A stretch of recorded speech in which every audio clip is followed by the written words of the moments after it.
yini engcono igolide kunethempeli? Into engiyazi ethempelini ngiyabusiswa. Lithi iBhayibheli bangcwele uJesu ke wabuza eseshumele izinsuku zangaphezulu kweinsuku ezintathu entabeni. Basho futhi abafuna ukuthi inkosi bangabadedela labantu. Abanye bazothi begcwalisiwe kwamoya kodwa bafe enyameni ngoba imizimba yabo isifuna ukudla. Uyabuza uJesu uthi akekho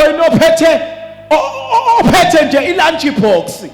Ngathi kuba khona ubona ukuthi khona umfana nje ophethe izinkwane ezimbalwa nezinhlanzi ezimbalwa. Wathi uJesu kuletheni kimi. Lithi iBhayibheli wakuletha kuJesu wasephakamisa uJesu wakunikela kuyise.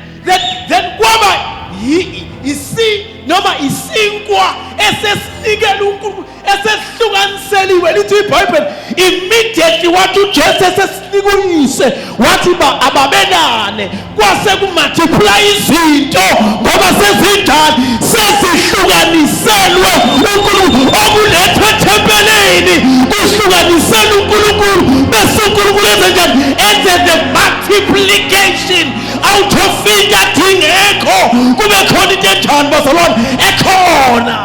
We are being told by the author of this text ukuthi kuthiwa lo lezinkwa nje ezazintathu noma zintathu nenhlanzi ezinhlanu. Lithi iBhayibheli after uJesu esezinikele kuyise wazihlukanisela uyise esethi abanike kuthiwa kwadla abantu kwakwamadoda u-5,000 bengabaliwa besifazane nabantwana.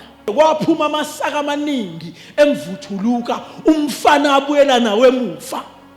Because uma kuke igolide nesiliva kwalethwa kuNkulunkulu kwahlukanisela uNkulunkulu kwakhulunywa isibusiso kuba ne multiplication more than into ungayicabanga.